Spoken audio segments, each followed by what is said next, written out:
Yo, what's going on, guys? Mush back at it with another video. Wanna put out this, I guess you could say interesting, but a little bit of a, I guess, happier article that was put on a PC Gamer analyzing some of the stuff that Sony has been doing as far as PC ports. And they just had their revenue report and everything like that. And you could see that there has been a gigantic upswing of revenue outside of just core PlayStation software sales in terms of software sales on PlayStation platforms, but also because they've been putting games onto PC, they've been enjoying a lot of increased revenue, and they spoke a little bit about that. They put out one particular statement that leads to a very, very, wishful thinking as far as PlayStation games going forward on PC, and we know that this is going to be something that is sustained on PC, that we are regularly going to be getting a lot of PlayStation games on PC. I don't think it's ever going to be a case of day-and-day PlayStation releases as far as your big single-player titles, but I do think there will be day-and-day PlayStation titles released in the future, and I'll explain that in a second. But as noted on PC Gamer, fiscal year of 2021 was fairly flat. All numbers are in millions of yen, and the USD conversions are at today's yen to dollar ratio. Quarter 1 fiscal year 21, 385.8 million. Quarter 2 fiscal year 21, 303.2 million. Quarter 3, 347.2, and then quarter 4, 379.1. Now, this is revenue from the others, as revenue from peripherals, including PlayStation VR, and revenue from sales of first-party titles on platforms other than PlayStation consoles, so that's usually going to be PC. 2022, however, was a totally different story. Now, you can only really analyze the first 3 quarters, as quarter 4 also includes the release of PlayStation VR 2, so that's a little bit of a, misleading statistic. But quarter 1 was $443.6 million, significantly up from the previous fiscal year. Quarter 2 was $399.8 million, significantly up from the previous fiscal year. And then quarter 3 was a whopping $601.7 million. Bear in mind, Q3 fiscal year 21 was 347.2. So you're talking going from 347.2 to 601.7. Quarter 4 was 1.048 billion, but also bear in mind, again, PSVR 2 was released that quarter, so that quarter is going to be a little bit misleading. But quarter 1 through 3, those are direct comparisons without VR2 causing a little bit of a, misleading statistic as far as just assessing what PC's impact has been. And it has been very successful because you have to consider 2022 was a significant year of introducing a lot of PlayStation titles onto PC. The beginning of 2022, you had the release of God of War. Then you had the release of Marvel Spider-Man in August, which was colossal. God of War and Spider-Man, both colossal releases. You had Miles Morales, and not only that, in between all that, you had the release of Uncharted, the Nathan Drake Collection. Yeah, I wish. Legacy of Thieves Collection and Sackboy Big Adventure. Those two, were smaller releases. Miles Morales, smaller release. God of War and Spider-Man, those were the two gargantuan releases that did really, really well. And you can't assess how exactly those games did contribute, but I would say that they significantly contributed to fiscal year 2022 being up so much from fiscal year 21 because, it's not like they were putting out a lot of VR content Q1 through Q3. Q4, I understand, but Q1 through Q3, not really the case.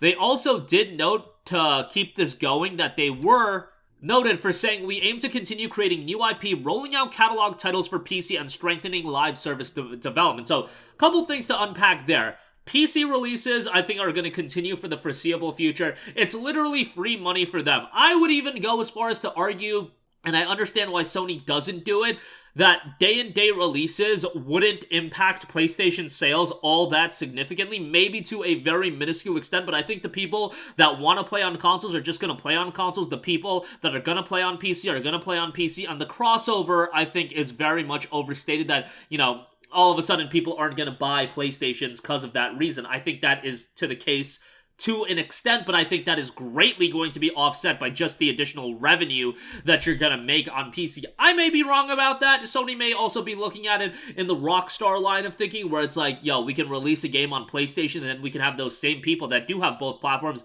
double dip and buy it on PC again. I don't know how many people really do that. There's no, quantifiable metric we can look at to see how many people do that, but I do foresee them, a year and a half, 18 months, 24 months after release. That's probably the window. 1 year, 1 to 2 years, I think that's the window of time they're going to wait before bringing a PC game, or excuse me, bringing a PlayStation release over to PC. Look at a game like Horizon Forbidden West. Look at what they've done with it. It's not available on PC yet, but, it was, I believe, in the NVIDIA leak, and you'd have to think that it was going to be coming to PC here pretty shortly.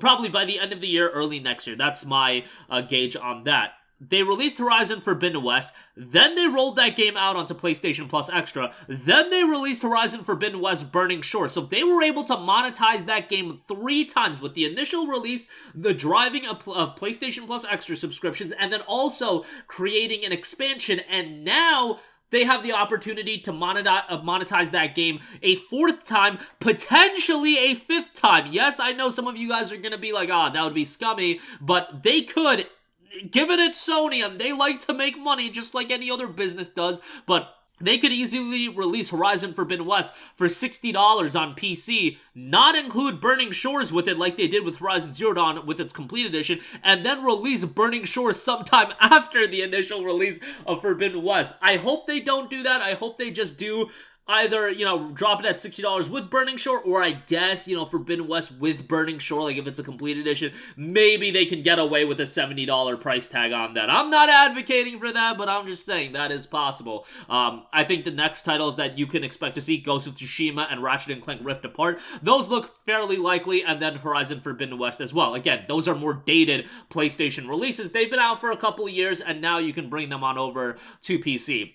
I think the trajectory is probably going to be something like Ghost of Tsushima, then Ratchet, then Horizon as your next slate of PC titles. That's just my speculation. And also, they do note that they are going to strengthen their live service development, and we've been hearing about this for a while, and I think with live service, if you're talking about things like Last of Us Factions, Horizon Multiplayer, I think those titles would do them a lot of good to bring them over to PC right out the gate. We know the issue with live service games. It's all about sustainability of the user base. If you're talking free-to-play titles or, just multiplayer-focused titles, bring those to PC right away and make sure that you have a larger user base than you would have those games just been on PlayStation from the get-go. Like a Last of Us multiplayer experience, you have Last of Us 1 on PC. Why not try playing on PC day one, add cross-platform play, make sure as many people are invested into the experience as possible. Obviously, just like any other live service title, it's gonna have a bit of a drop off, but try to make as many people play the games those games as possible.